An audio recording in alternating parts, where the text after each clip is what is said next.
Okay, so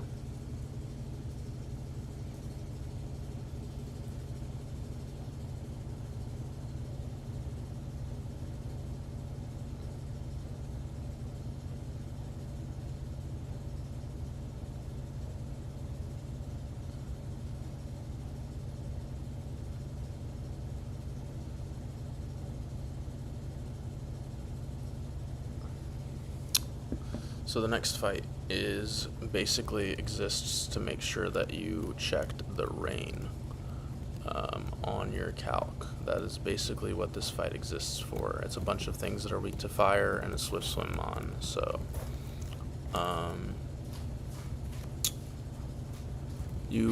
Hammy Oka's everything except for one guy. This guy, if you didn't click rain on your calc, you would have a fast kill, but Kabutops is swift swim, so we're gonna bring a thing or two for Kabutops, but other than that, this should be free. Where is Amoongus? Oh, there he is. Okay. Unless we get like Giga triple crit or some crazy stuff, Kabutops should be easy. This is the backup plan, and Hamilton sweeps the rest. You should be Chesto, right? Yeah, these guys are probably not coming out, but yeah, let's get it. This one was pretty free. It literally exists to make sure that you check the rain in your calc. Like, that's pretty much what it's here for. Even through rain, we kill this with Flare Blitz. Kabutops comes out. It's always clicking Liquidation. We can go into here, and we just click Scald twice.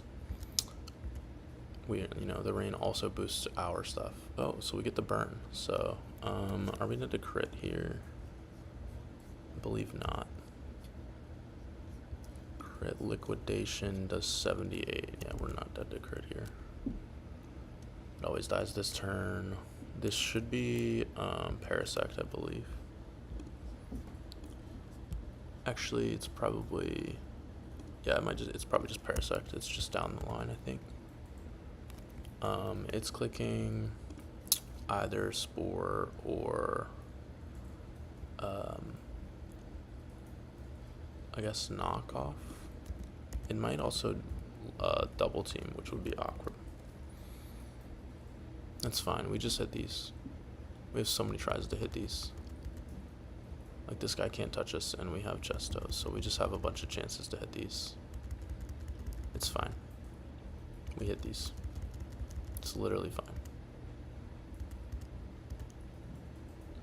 We hit these. Okay, so when are we dead to crit?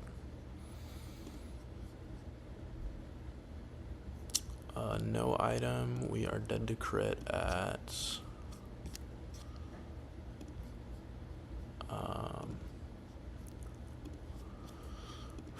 69. So I can just keep shooting, I guess. 69 is the number. Okay, that's unfortunate. We just do the same thing here. Okay, nice. And I think that we should have a kill here. Certainly we wall it, right? No, actually, because we're neutral to Moonblast. Where is Turtonator? There we go.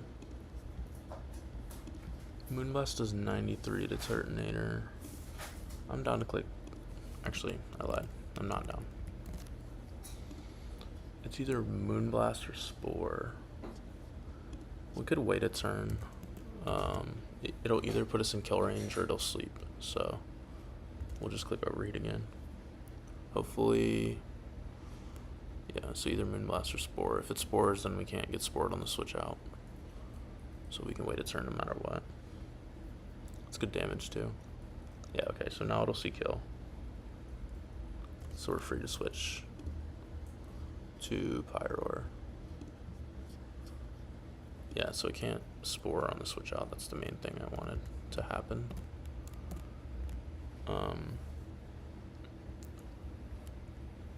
We should two-shot with Overheat, huh? Yeah, that's a clean two-shot, if I've ever seen one. Yeah, okay. So maybe a little sloppy, but we game.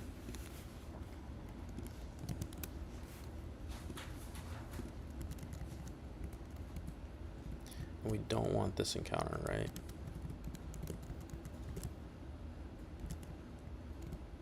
Yeah, no.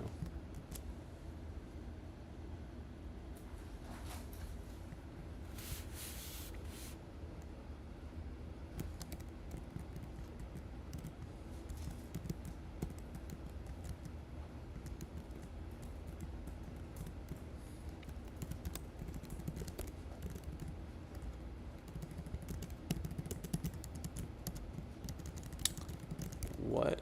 Is there a way to play around the double team there? I don't think so, right? Like, we just have... I guess Aerial Ace would have been the play, but I don't have an Aerial Ace guy, so... Alright, let's look at the next one.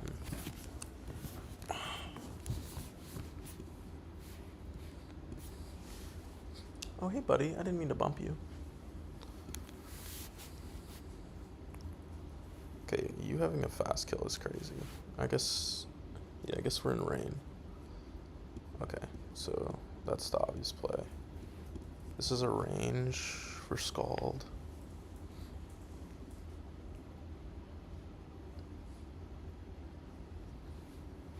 Yeah, I mean, it's just, that's very obviously just Octillery. Who will come out? You will have... Oop, that's not Octillery.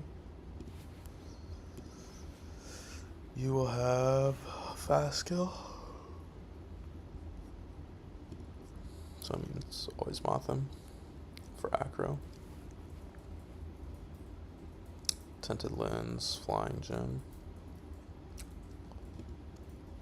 That actually does a lot. Why does that do a lot? Interesting.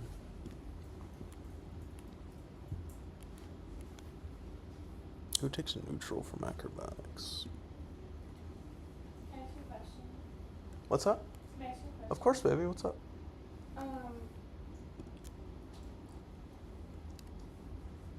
Okay, Game Master, World of Warcraft, a couple times a shift, she goes in to... This is a hypothetical or No, real this life? is the case. Okay. I would go into the game world about 3 to 5 times a shift to assist players who were experiencing issues such as becoming stuck, not receiving loot, or to remove a monster in an improper location. Sorry, to remove a monster in an improper location. Can we Yeah, elaborate so on that? basically, like, she'd go in and exercise like direct control over the elements of the game. Okay, facts. What is that? Is that the improving the function? I can't figure out how to word that. Well, she's the game master, right? Yes, but I have to word things kind of vaguely so I can compare them to mine. Because I don't want to say frequently exercise direct control by creating content to help customers, because that's bad for me. Well, that's like word for word what I was thinking. Because yeah, like she's technically like creating content to like fix glitches in the game. I don't. What is the goal of the wording that you're going for? Like to not make people think that she is creating content. Like you don't want it to be content. Like anything along the lines of like facilitating the content. design of the game, like facilitating the implementation of the design of the game, facilitating the implementation of something maybe. Because a dungeon master for like Dungeons and Dragons or whatever, like they just like follow the instructions in the kit for the most part.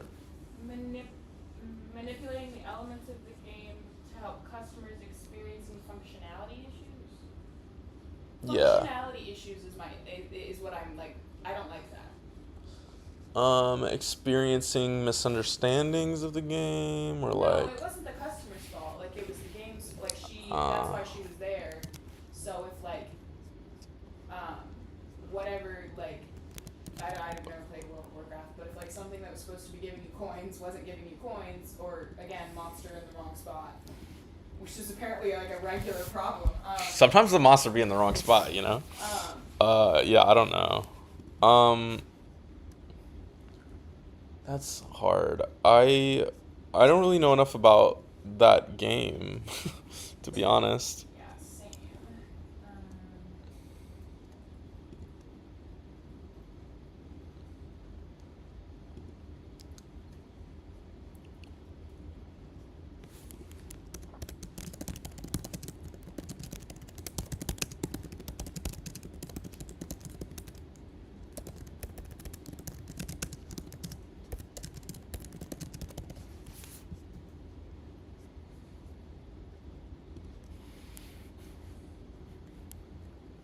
This isn't sniper, is it?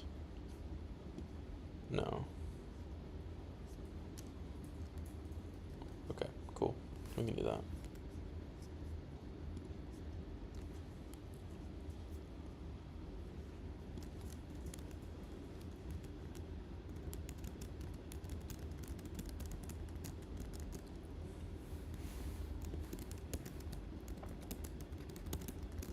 Did you figure it out? I can't think of anything. I'm still kind of thinking about it. Going with manipulating the elements of the game to help customers who are experiencing issues in the game world.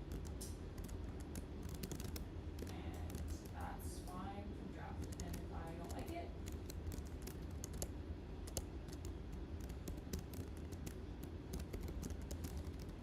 I mean, yeah, it's a draft, so be chill.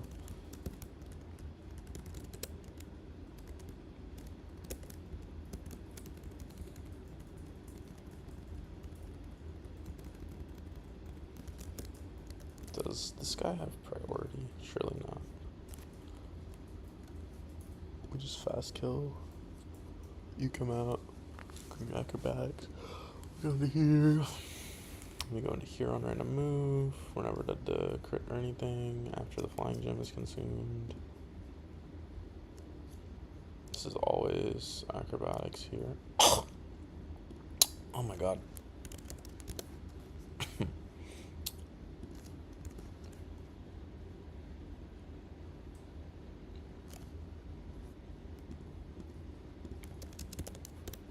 Oops.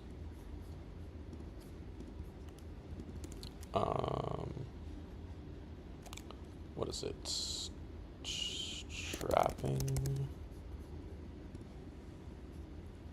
Yeah, so it's never ever fast kill. I assumed it wasn't, but this should be free. I don't think we need items or anything. Yeah, I think we're good. I don't know where this guy is, so gotta figure it out.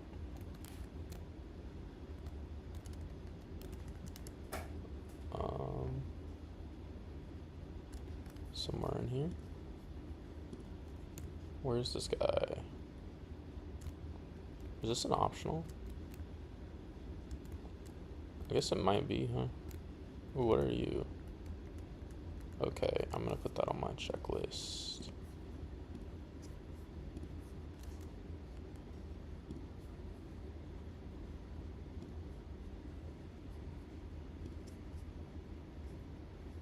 Electric seed.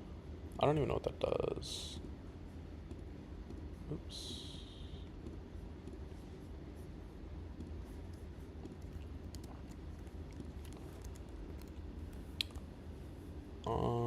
Is there no guys in here? Is it you? Bug catcher Doug. Doesn't look like a bug catcher.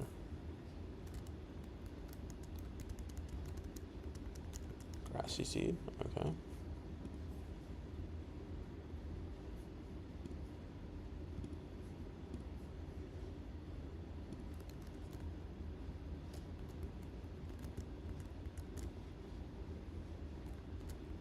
Okay, your bug catcher Doug.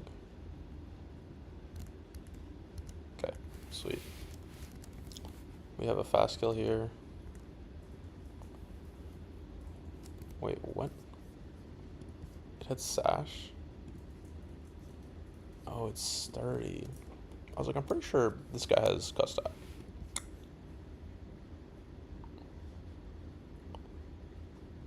I mean, it's probably fine, right?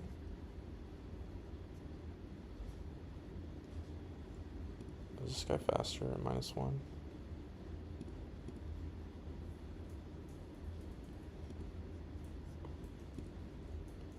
Yeah, we're still faster, so... No, we're actually not faster than the moth then. That's annoying. Okay, we gotta cook here.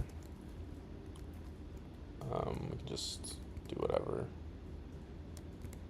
Oh, sweet. Thank you for the 1 HP. We should have pre-damaged 1 higher. Not really. What we should have done is lead a rapid spinner. This does have kill with acrobatics. Man, we might be frauded.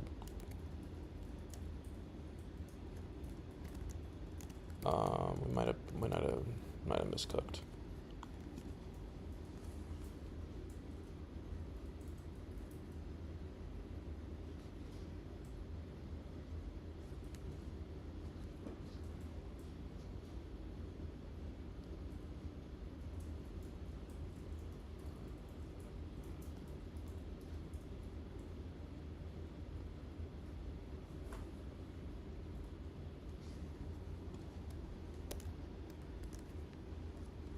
It's fine. It's actually so fine. Did I click Flare Bloods? No, okay.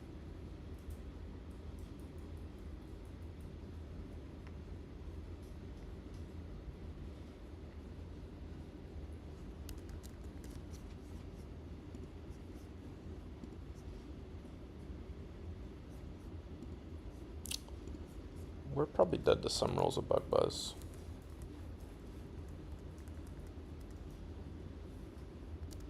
Yeah, it's fine. I did not see the sturdy. Why would Shuckle have sturdy? That feels very silly. Yeah, we just live these ranges. Yeah, Amy's the goat, so basically riskless.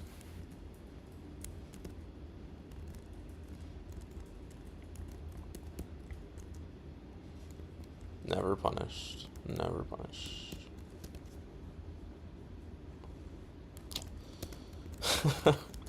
Pretending that didn't happen. Alright, who's up next? It is... Oh, the Love Disc Trainer. Yeah, for sure.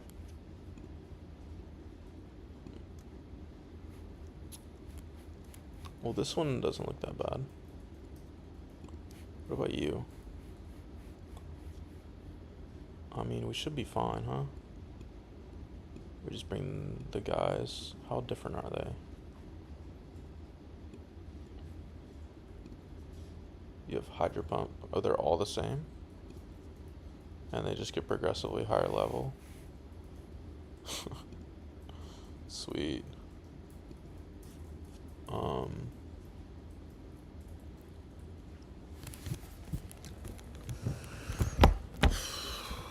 We could go Ampharos here. I just hope we don't get crit. Okay. Well, these two are the same. I think I want to use...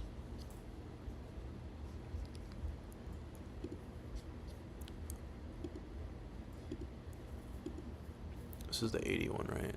So we want to use Amoonguss for the second one, Roserade for the first one. Roserade always lives the crit, obviously. I'm pretty sure it should just be down the line, right? They won't out-damage anyone. None of that nonsense. So we're good to stay in on the second one. with a Roserade until we're dead to crit, right? So in this one we kill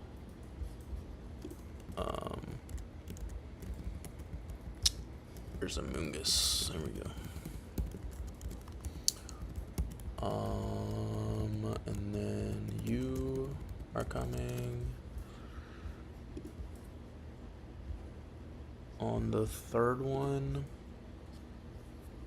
A Mungus does not have a kill, obviously. We'll bring Sceptile. Sceptile's like a last resort, actually.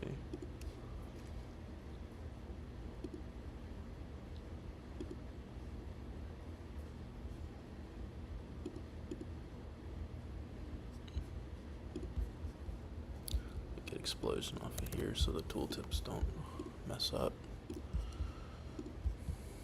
I mean, it's obviously Ampharos, and then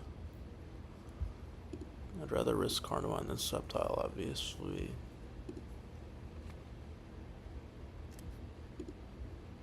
And then you, I guess.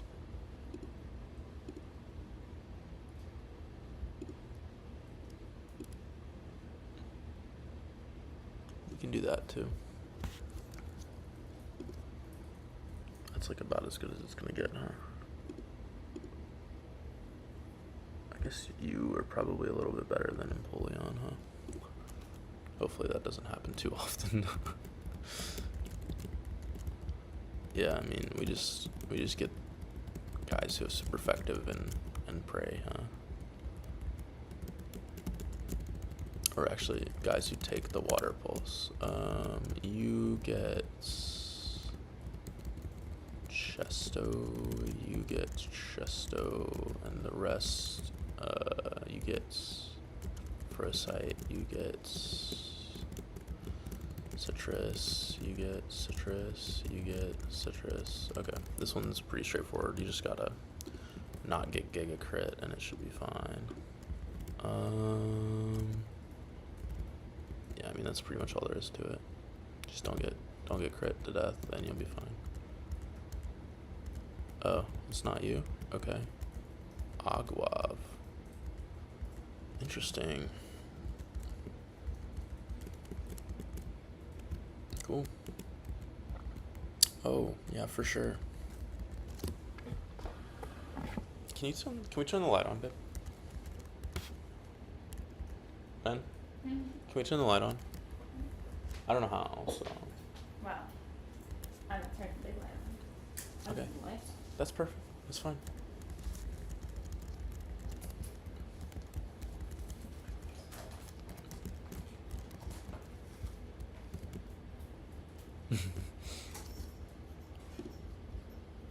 Okay. What's funny? What? What's funny? I was laughing at the game. There's a house full of birds. Do you want to see? Look at the birds. Oh my god. It's like a Hitchcock movie in there. Yeah, something like that. That was funny. I laughed in my head. Sorry.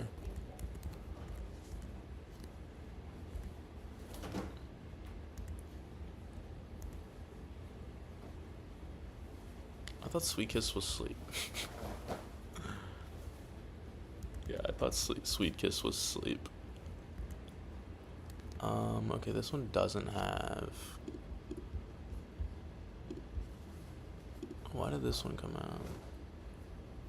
We're not dead to crit, so we can just click Leaf Storm and kill it. Nice.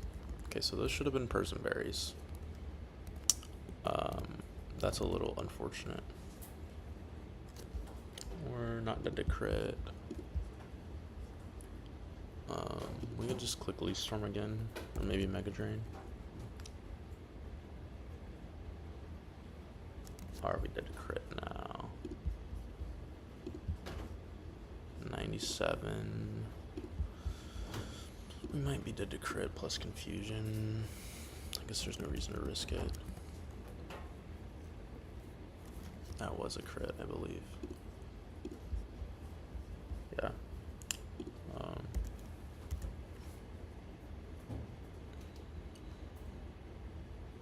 Oh, Oh, that wasn't a crit. Wait, is that the 71?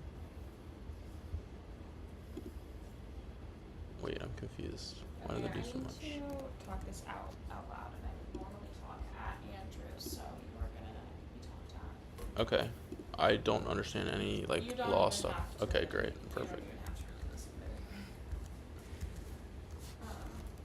it. But basically, I have 3 what are called triacs. Let me some triacs. Yeah. Thesis, rule, case example, analysis, conclusion. So you get your example, you go through some case examples relevant to like the element that you're analyzing, and then you give your case facts, and then you hit them with, this is similar to the employee in Lewis, because da da da. You can't just say, that's what's so hard about this class, is that you can't just say shit. You can't say like, one of the things for the first prong is like, it was not unlikely for the employee to do. I can't just say, look at these facts. It was obviously likely for him to do. I have to fucking use a case example. But the issue is that like not unlikely language comes from the restatement of agency. That's like employment law.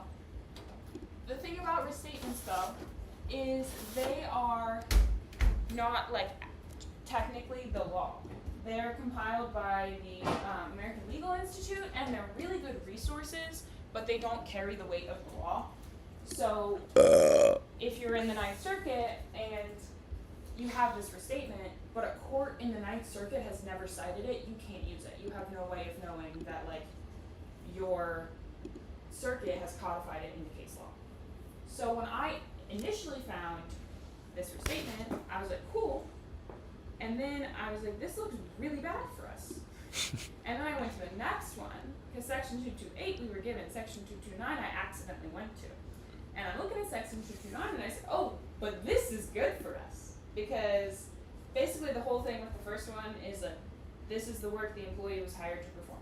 The employer knew he had the skills, he was, he regularly assisted with this, like his regular duties were this, he was paid this, like he was hired to do this, obviously.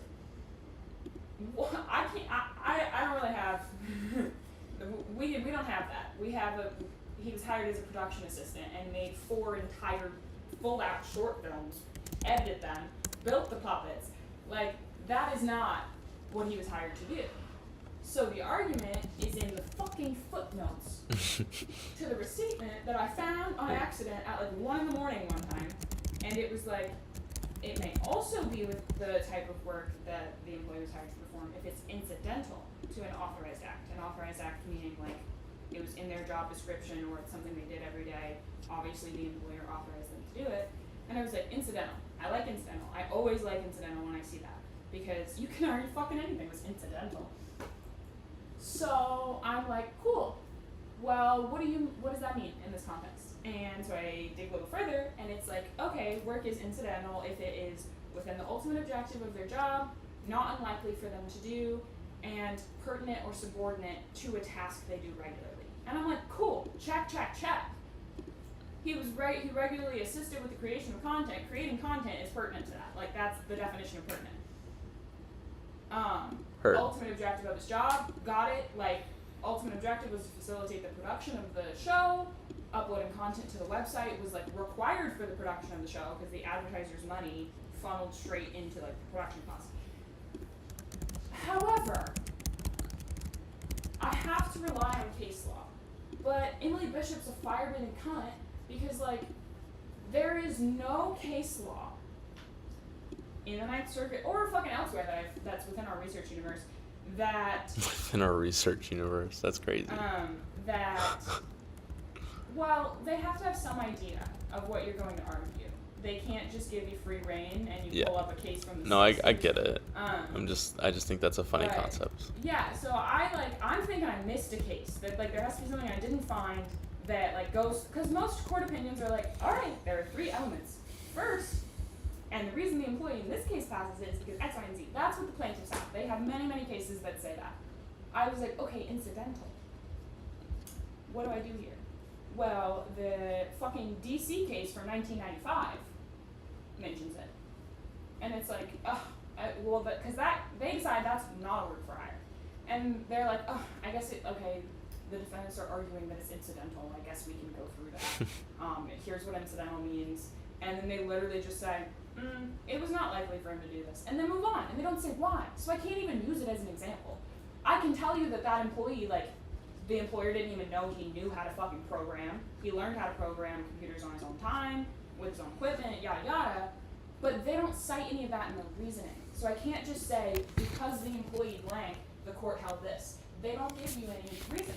So I go to Emily Bishop's office, and I'm like, hey, you've now told us explicitly, after I asked 10 times and you wouldn't tell me directly, that we are supposed to be using this incidental definition. I was like, but I'm really struggling with this not unlikely for the employee to do. Because I was like, conditional logic-wise, that does not mean that it has to be likely for him to do it. Yeah. It has to be not unlikely. And in Roslyn, this stupid case, it says, this was not reasonably expected of him. This was not likely for him to do. And I'm like, that's not the law. But that case just ignores the fucking law flat fucking out for the entire opinion, but that's irrelevant. And I'm like, okay, they just say it was not reasonably expected for the plaintiff to do, and it's clear that labor economists don't regularly engage in this kind of activity. And then they move on. How am I, like, are we all just supposed to know what labor economists do all day? I don't know what a labor economist is. He, like, basically this guy was hired to, like, tabulate data from surveys, and then he created a program to facilitate the data, facilitate the communication of data between the office. Like, it was just an in-office thing of, like, hey guys, we've been using these, like, actual, like, paper cards. It was 1995. They'd been using actual, like, the deck of card thingies to transmit information, and he was like, I think I figured out how to program computers. I bet I could make something. And he does. And when I first read that case, I was like, what do you mean? His whole job was to transmit data, and he wrote a program to make it easier. How is that unlikely for him to do? And I was like, I guess they're saying because he was a labor economist? But I don't know what they do all day. Yeah, I don't know what a labor economist is, bro. So basically, Roslyn, it can't be a good case example. All I have is that they say right before, the employer didn't even know he knew how to program. And so they're implying, like, okay, if the employer found it not unlikely, okay. And then they say, not reasonably expected. Well, I would like to point the court in Roslyn to the language they quoted one line prior that said the employer need not expect it. And then they go, wasn't reasonably expected. By who? You? You are now the determinator of fucking what's expected by labor economists? Anyway. So Roslyn, iffy-ish example, I can kind of use it because I'm like, this employer didn't even know he didn't know how to program when he was hired. He learned on his own time. Here, this kid was hired like in consideration of this like advanced puppetry degree and shit. So I did like real distinguishing factor, that helps me. However, I still have the other two elements within the ultimate objective of his job and pertinent or subordinate to. And I'm like, all right, let me go searching. I find a Ninth Circuit case that goes through all three steps, and I'm like, yo! And it's really good for me. Like, it's a perfect analogy, and I'm like, oh my god. But the thing about that case, Gilpin v. Sievert, is that it was an upper level court determining whether or not they should grant summary judgment. In that context, all the court is doing is like, okay, do the undisputed facts, so not even considering all the other shit the parties are saying, the list of things they agreed happened, does that establish, without anything else, that one party obviously wins? That's summary judgment, in a nutshell. While they go through this, and they're like, obviously, okay, like, we can't figure this out without the parties resolving these disputed facts. There are too many genuine disputes of material fact. So we can't make a determination. So it's pages and pages and pages long because this fucking counselor at a college wrote like 7 different books, and they do each book individually, which I cannot, because she wrote them at different times.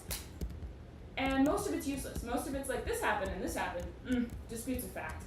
Remanded. We can't make a determination. And I'm like, okay, but there is one book, the Time for College textbook derivative with the accompanying workbook.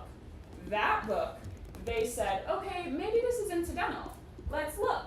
And they're like, okay, was it pertinent to? Yeah, writing a textbook, because she was a counselor that taught some classes on the side. And they're like, it was pertinent to an authorized duty. Writing a textbook is definitely pertinent to teaching a class on the same subject matter. And I'm like, cool. That gives me kind of a definition of pertinent. Same subject matter in nature facilitates the performance of one. Like, okay.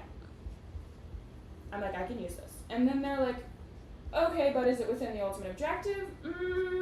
We don't really know, but this happened and this happened, which favors the employee, favors it being not the ultimate objective, but we can't come to a conclusion because there's a dispute fact. I was fine with that. I didn't see an issue. In my case example, I was like, it was pertinent because this, and then ultimate objective, they did not come to a firm holding, but they did identify 2 different factors that favor the employee, and I gave those. And then they also do the not unlikely, and that's really helpful for me because they're like, oh, well, there wasn't even compensation available for teachers that wrote books, so it probably wasn't likely, which is weird reasoning. I don't agree with it, but it helps me because the whole thing that our case revolves around is that, like, he submitted this work in hopes of receiving the bonus that the studio gave at the holiday party for the highest viewed video on the website, $5,000. He did it specifically. He told many people like he was doing it for that. And so it's like, okay, they do offer compensation for this. I can direct distinguish between the one that was not likely. And then I'm like, cool. And I pieced together this example, and it wasn't the easiest thing I've ever done because it's all kind of weird and they don't come to firm holdings. But those 2 are the only cases that actually go through what it means to be incidental. The rest of them, like, none of them even mention it. It's nowhere. That is all that I have. Well, I turn in my outline, I get some feedback, I go to class to get the class-wide feedback, and she's like, all right, so a lot of you use Gilpin for a case example. You can't do that. And I was like, huh? And I immediately went to her office. I was like, what do you mean I can't use Gilpin? And she was like, Gilpin didn't come to a firm conclusion. You can't use it. And I was like, I made it quite clear in my paper that they did not come to it. I didn't hide anything. But they do offer, like, useful analysis. And I don't have anything else. That's like, so silly. These are the only 2 cases that say anything, and one of them is wholly useless, and the other one is just kind of useless, and you're knocking out the kind of useless one? She's like, yeah, no. And I'm like, okay. I have 14 cases, and in 12 of them, they do the regular, the employee was hired to perform this, not it was incidental to what they were hired to perform. Those all do the regular one. Perfect for the plaintiff. However, I'm like, okay, I'm not allowed to use Gilpin, and I have to have 2 examples. And I'm like, okay, I'll use the World of Warcraft lady, that's good for me, she assisted with creation of content, yada yada. And I'm like, I guess I'll use the wholly fucking useless other one for incidental. But now then in my analysis, it's like, I have my 3 points, ultimate objective, pertinent, not unlikely.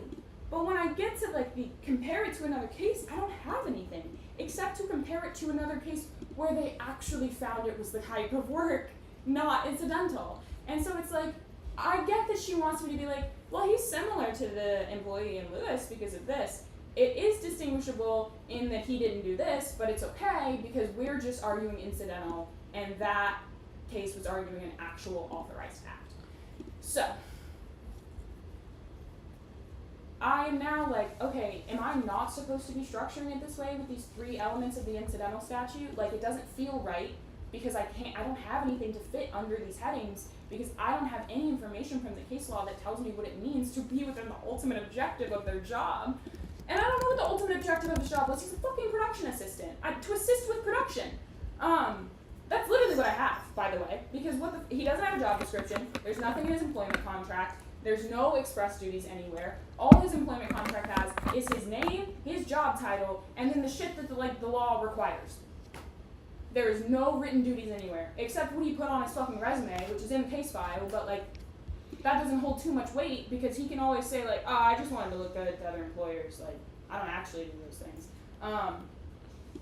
So it's like, I feel like I'm missing something, but it is, and I also, like, I wouldn't feel this way if I had had enough time to do my outline and not have it deleted a few hours before I turned it in, because I would have turned in what I have now, and I would have gotten notes on it, but I didn't. I turned in a piece of shit, because I didn't have time to get to what I have now, and she won't give me a straight answer unless it is her editing one of my papers. So I went in and I was like, hey, the comments that you're about to give me on my outline are going to be useless to me. I have reworked the entire thing, honestly trying to save you some time you don't even have to. Well, every line in that outline is red. She picked it apart. She looks like she spent an hour fucking doing it. And I was like, I literally told you didn't have to do this. She probably but did. Fine. And I was reading through it and I was like, okay, not useful, not useful, not useful. Oh, don't use Gilpin. Okay, what the fuck am I supposed to use? Every other thing has like 10 million cases. For the most important element of this, I have no case examples that are actually addressing what I am also addressing. And so I feel like I'm like, okay, should my signpost sentences be, signpost is like indicating moving to the next point in the analysis. I'm like, should those be not the 3 incidental things? Should it be like, this is what the employee was compensated, these are the skills the employer hired, like, should it be the individual circumstances that contribute to the overarching conclusion that it was the type of work they were hired to perform? But it's like, I'm opening myself up to get kicked in the fucking stomach there. Because if I do that, any counter argument is like, whoa, whoa, whoa, you're saying it's incidental. All of this thing, like this, what you're building right now is a weak argument towards hired to perform and not a strong argument towards incidental. I know that I'm opening myself up for that. And I feel like if a judge asks me about it next week, I'm just gonna be like, yeah, ask her. I don't know, like, okay, I feel better. I'm glad you feel better. It seems silly. That's my honest opinion. I also just want I just want some boring fucking copyright law or employment law. I'm tired of the puppets and the Lindsay Lohan and Lionel Ferguson and the bees, Lionel Ferguson and the earthworms. Oh, here's Lindsay Lohan at Grand Theft Auto, but let's not forget fucking hot sizzles in NBA 2K18.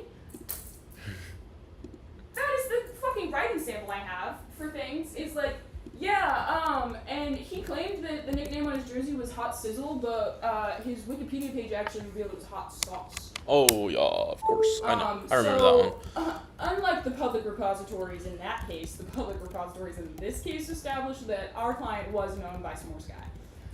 It's so dumb. And I just want, and I get so mad when she gives us samples and shit from past years and like last year's stuff, because I'm like, yo, what? They have a 14th Amendment search, a First Amendment claim against a teacher who, you know, like religion in schools. They had a fucking meth lab on a college campus last year, like that was their case. There was absolutely a meth lab, but the cops shouldn't have found it. It was an unlawful search. And I don't Many know. such cases. I'm not really, I don't take constitutional law until next semester, so I'm not really heavily versed in the 14th Amendment, but a lot of their argument was like, they asked him questions they were not allowed to ask, like straight up, like, are you, like questions that were like kind of looking towards his personal subjective knowledge of the meth lab instead of being like, do you know if there's a meth lab on campus? They were like goading him into saying incriminating shit. And so the whole case is, yes, there was a meth lab, and yes, it did belong to our client, but you shouldn't know that. Like, you are not legally allowed to know that. Unlawful search and seizure. It's like, yeah. And then that's what Evan said he was doing. They had a Fourth Amendment search, 20-page case file. And I'm like, why in the goddamn world do I have 200 pages of fucking shit about this puppet? About the puppet and the nepotism and the fucking puppet! And the whole scripts of the puppets, short video, like the fucking AI renderings of the original puppets because they've been destroyed in a fire. Which, like, okay. And then I've always said, like, Emily Bishop consistently forgets that these people aren't real. Like, Why this is case this file is her baby. It's a 200-page, incredibly fucking detailed, plotted out, like, crazy case file that she frequently, like, kind of pats herself on the back for.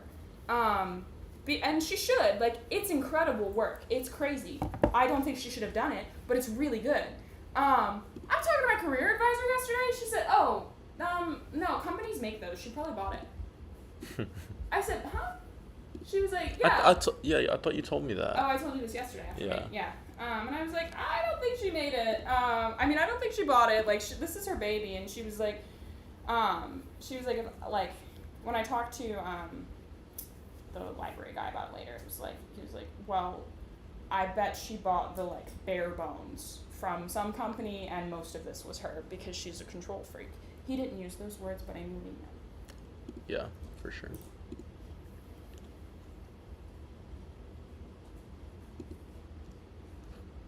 Why did I get trash cloak here? I don't understand. The dirt But one I has think slow kill. I think that I'm about to leave the first Triac alone because I spent so much time on it, and like luckily that is all I talked about in my 6-minute oral argument because that's the only thing she let me get to. But because of that, I kind of neglected the other two, so I have to do the third one, which is fine because that's Nirvana and it's like really easy. The case is called Nirvana versus Marc Jacobs. Did I tell you about that? That Nirvana is still suing everyone that uses that fucking smiley face logo? Kurt Cobain's daughter sues them all. That's crazy. Like Forever 21, Marc Jacobs, she sues all of them that use the smiley face logo. And That's insane. keeps the copyright up to date. Because I was like, is the Nirvana smiley face not like public domain? And I feel like it is at this point. It would be if his estate wasn't so fucking... Like they just maintain the copyright. Yeah, they just maintain the copyright. I mean, if your dad's gonna be Kurt Cobain, you might as well get some money out of it. Well, the whole case is so funny because they sued Marc Jacobs for it, and Marc Jacobs was like, what are you suing us for? Kurt didn't even draw this. And they're like, then who the fuck drew it? And everyone's just guessing. And they're like, it kind of looks like something Kurt would do. And they're like, do you have like evidence that he drew it? And everyone's like, it might have been Fisher, who was like the art department guy. They go to the art department guy, and they're like, hey, did you draw this? And he was like, probably. And then they were like, cool, because we have this like copyright case. He was like, copyright case? Yeah, that's mine. I own it. I want ownership. And he intervened into the suit. And they were like, did you draw it? And he was like, if they would have asked me to, I would have. And they were like, That's not the answer. That's not what we they meant. were like, did you draw it? And he was like, I'm assuming that I drew it. It was either me or Kurt. It's a 30-page case because they're just trying to like figure out. They're like, okay, was he motivated by purpose to serve his employer? Well, and they ask him, and he's like, no, I did not want to serve Geffen. I wanted to serve Nirvana. And they're like, so, Nirvana's the record label's band, and you worked for the record label. Wanting to further Nirvana is wanting to further the success of your record label. They're kind of intertwined. And he's like, actually, I didn't care about Nirvana. And they're like, What? we're sending this case back down to trial court. They're like, shut the fuck They're up. like, please figure it out. So they have like 10 pages like, okay, here's a work made for hire analysis, assuming that Fisher maybe drew the design. And if he did draw it, it would have been a work made for hire. So either way, Kurt Cobain owns it, and that's how we got to that resolution. Wait, so it was resolved? That wasn't the unresolved case, was it? It was unresolved like at the upper level, but when they sent it back down to the lower level was like, okay, the upper court decided like if Fisher did draw it, it was a work made for hire. Yeah, So even though he either said he way- didn't care. Either way, Nirvana owns it. Yeah, Why word. are we even here?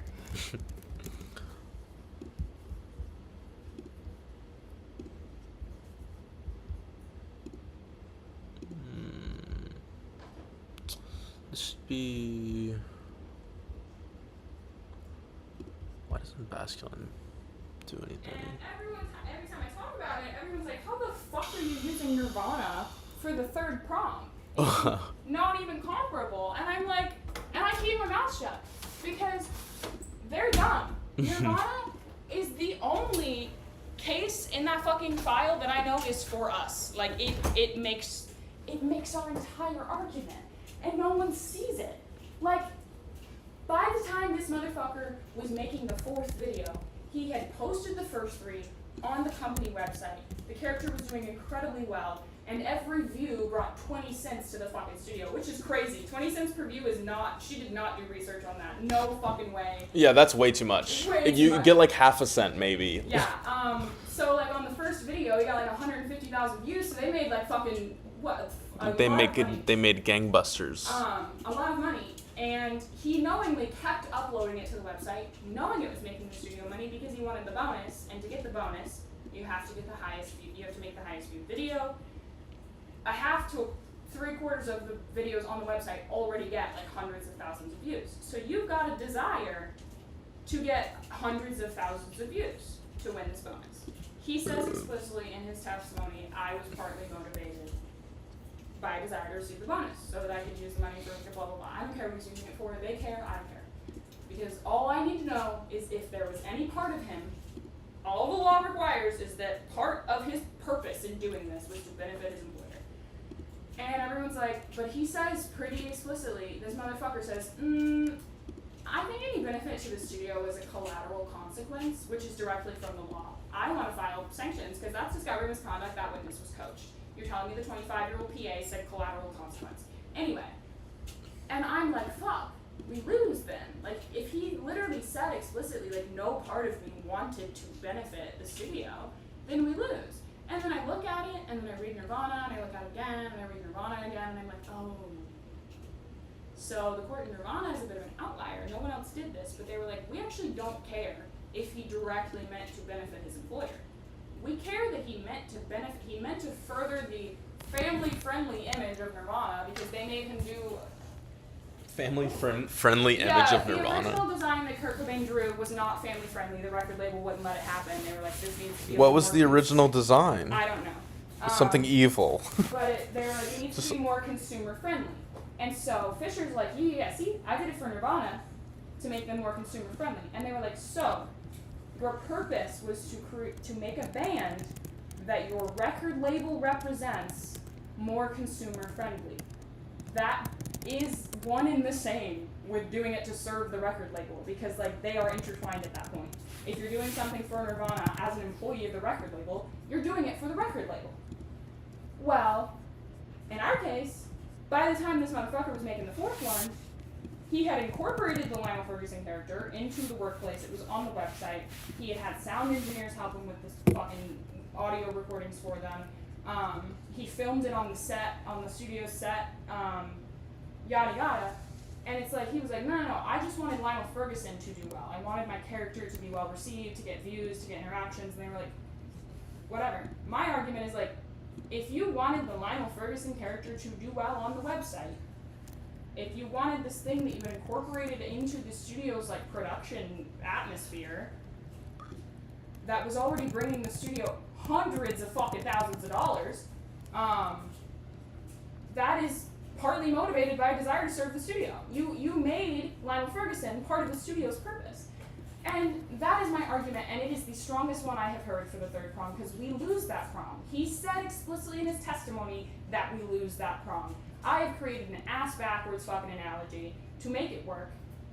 And everyone else is like, yeah, I just kind of shoved the third prong under the rug, like it makes us lose, and I'm not going to get to it in my argument anyway. Well, then this motherfucker they'd get up there to start arguing, and fucking Bishop would be like, actually, counsel, can you start with the third element? And like everyone's face like would drain of color. She did not do that to me. I would have been ready, but I would have been mad because I didn't want to share my Nirvana argument with everyone else. The only people that know are Andrew and Becca. And Andrew, Has no one else found it, or they just didn't think it was relevant? I mean, I don't know what anyone else has done, but most people are like trying to spin his motivation to mean that like some people are trying to point to his aunt and the nepotism because like his name was on this show. Like his name is Mr. Fogarty. He worked on Mrs. Fogarty's Afternoon because that is his great aunt Dora. Great Aunt Some Dora. people are trying to spin the nepotism, and they're like, oh, he was worried about what his Aunt Dora would think. That's why he did it in secret. This shows that like he was motivated to benefit his Aunt Dora, and that's like intertwined with the studio. That is it's a weak ass fucking argument full of holes. I will not be a part of it. I talked to a couple of people that are like, oh yeah, Nirvana. I don't know what everyone else is doing. Nirvana. And like, I don't know. I don't understand what everyone else is even using. Everyone else is stupid, though. Well, or I'm just insane. Becca thinks I'm crazy. Was that related to the rest of that convo? Yeah. Okay. For the Nirvana thing, she's like, I'm not seeing what you're seeing in Nirvana. And I'm like, Probably because you haven't lived and breathed this case file like I have. Probably because you don't know what's going on, and every time I look over at your screen, you just have the arguments that I said out loud, but You just have the Nirvana smile. also you wrote them down like worse. Like you made it sound worse than what I said.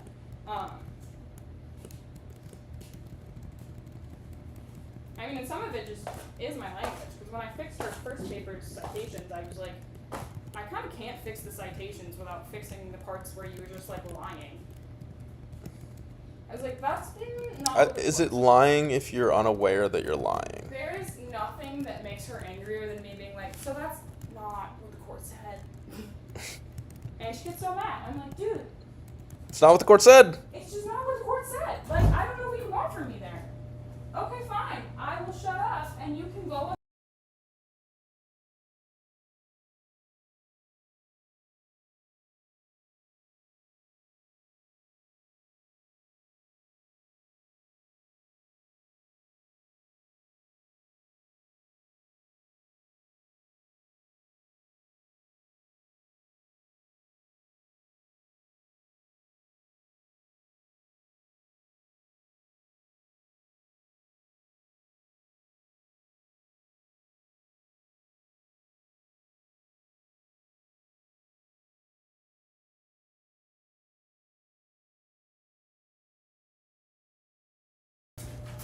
What button mega evolves? Is it start? Yes. Okay. This is my first mega of the game. So hopefully we don't immediately lose this guy. That would be hilarious. But I think we're chilling.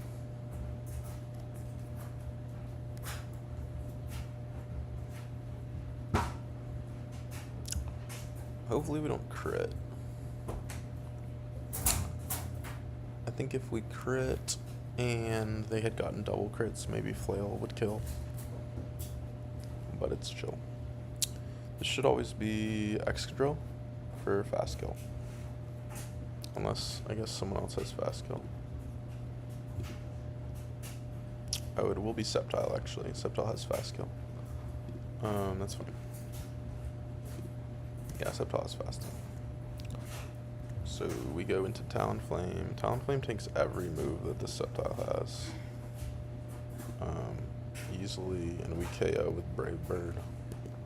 We're Citrus, so if we get crit, we don't die to recoil. But Brave Bird just kills. We're faster, yada yada.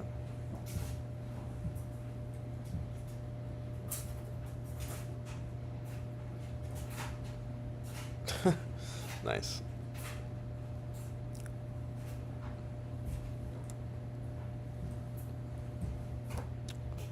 Is this gonna be Turt or... Turt does not have kill. Okay, yeah, it'll be Excadrill for slow kill. Why are we slower?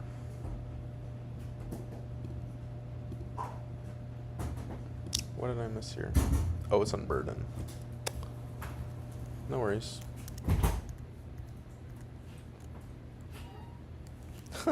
Sweet boy. Sweet boy. He said, meow. That was blue. Oh, that was blue? My bad.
Hey, Neo, sweet boy, handsome boy. Let's see. We can poltergeist. If we miss, it's not that big of a deal. But Wylands. Oh, that's kind of funny. So it won't be you. It won't be you. So it'll be you. Because we have fast kill on everyone else. You're clicking hyper voice. We can just do that. We're faster, so we have to live hyper voice, a weather ball, and a quick attack, but that's chill. Maybe we bring you as a backup, or maybe you as a backup. I think this should be fine. We'll just go citrus on Empoleon. On Empoleon, it should be you, I'm assuming. You click Leaf Blade. We kill the fuck out of this guy. Even if it gets a Swords Dance on the switch, like it's fine. We can't get crit, so.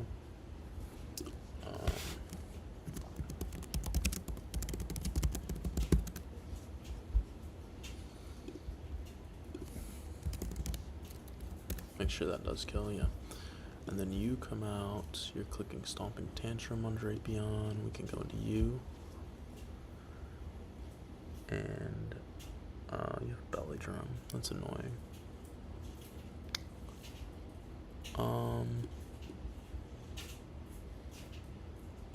We would want to be. Let's think.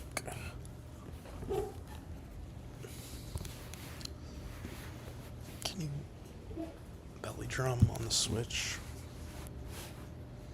I guess you can. So yeah. What does Quick Feet do?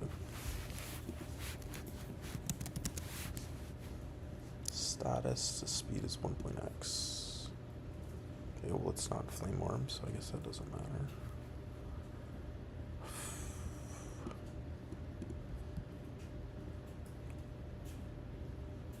I mean, we can come in on random move, outspeed. Mystic Water. It's pretty clean.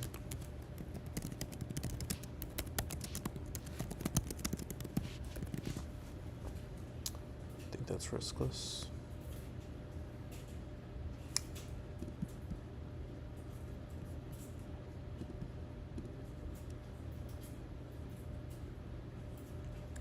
It's a little annoying that it has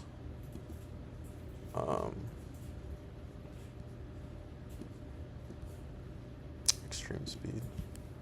We'll have to take a Stomping Tantrum and extreme speed. Maybe. But at +6, Beware still kind of walls it. So it's never faster, it's always clicking extreme speed. You can go here, and then here on Stomping Tantrum. Kill with Leaf Storm.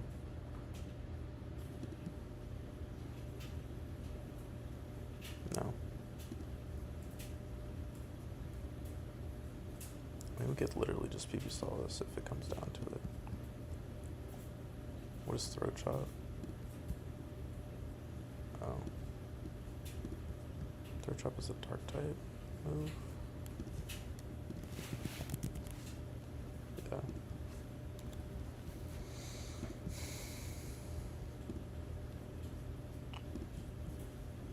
Okay. We fast kill this. This is clicking Hyper Voice. Hey, Hyper Voice. We go into you on the Hyper Voice. We 2-hit. So it'll be like pretty low. I